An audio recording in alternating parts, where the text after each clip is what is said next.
আগন্তুক দিনত অকল শিক্ষাগুৰুসকলৰ পৰাই নহয়, মই আশা ৰাখিম আগন্তুক নৱাগত আদৰণি সভাত মোৰ মৰণৰ ছাত্ৰ ছাত্ৰীসকলৰ তৰফৰ পৰাও যাতে গ্ৰন্থ উন্মোচন কৰাৰ সুযোগটো আমি পাওঁ, তাৰ কাৰণে মই সকলো ছাত্ৰ ছাত্ৰীলৈ আহ্বান জনাইছোঁ।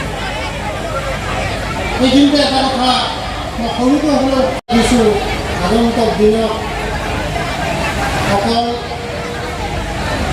শিক্ষাগুৰুসকলৰ পৰাই নহয়, মই আশা ৰাখিম আগন্তুক নৱাগত আদৰণি সভাত মোৰ মৰণৰ ছাত্ৰ ছাত্ৰীসকলৰ তৰফৰ পৰাও যাতে গ্ৰন্থ উন্মোচন কৰাৰ সুযোগটো আমি পাওঁ, তাৰ কাৰণে মই সকলো ছাত্ৰ ছাত্ৰীলৈ আহ্বান জনাইছোঁ।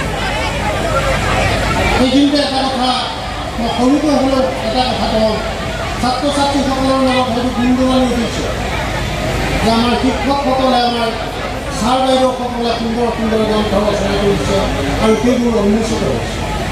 অনুৰোধ জনাইছোঁ।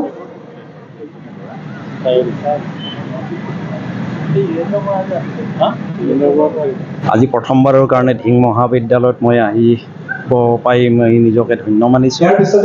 মোৰ কাৰণে এটা ভাল লগা কথা যে বি বৰুৱা মহাবিদ্যালয়ৰ পৰাই উত্তীৰ্ণ হোৱা কেইবাগৰাকীও ছাত্ৰ ইয়াত অধ্যাপক হিচাপে আছে। আজি আদৰণি সভাখন ধিং মহাবিদ্যালয়ে দুদিনীয়া কাৰ্যসূচীৰে পালন কৰিছে।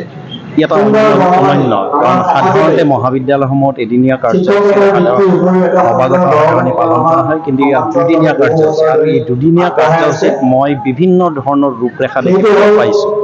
বিশেষকৈ ছাত্ৰসকলক কিতাপনি দিয়া, বিভিন্ন ধৰণৰ কিতাপ প্ৰকাশ কৰা, মেগাজিন প্ৰকাশ কৰা, অন্য এক্টিভিটিজ, এই কথাবিলাকে মহাবিদ্যালয়ক এটা অন্য মাত্ৰা প্ৰদান কৰা বুলি অনুভৱ কৰিছোঁ। মই এই চেগতে মহাবিদ্যালয়ৰ শিক্ষাৰ্থী আৰু ছাত্ৰ সমাজলৈ মই অভিনন্দন জনাইছোঁ, ধন্যবাদ জনাইছোঁ আৰু ছাত্ৰ ছাত্ৰীসকলক মৰম জনাইছোঁ। নৱাগত আদৰণি আমি নৱাগত সকলে আদৰণি জনাইছোঁ। আমি আজি এটা বিশেষ দিন আমাৰ কাৰণে, যিহেতু আমি কেইবাখনো গ্ৰন্থ শৈক্ষিক দিশত আমি উত্তৰণৰ কাৰণে চেষ্টা কৰিছোঁ। আমাৰ ৬-৭খনকৈ গ্ৰন্থ উন্মোচন হৈছে। দুদিনীয়াকৈ আমি কাৰ্যসূচী উদযাপন কৰিছোঁ।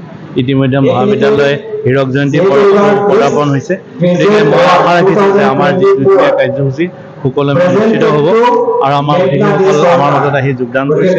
অহা কাইলৈকে মই আহ্বান জনাইছোঁ অনুষ্ঠানৰ মাজেৰে আমি প্ৰতিফলিত কৰিব পাৰোঁ ধিঙৰ গৌৰৱ, ধিঙৰ আমি অক্ষুণ্ণ ৰাখিব পাৰোঁ, মহাবিদ্যালয়ৰ গৌৰৱ যাতে অক্ষুণ্ণ ৰাখিব পাৰোঁ, তাৰেই কামনা কৰিছোঁ।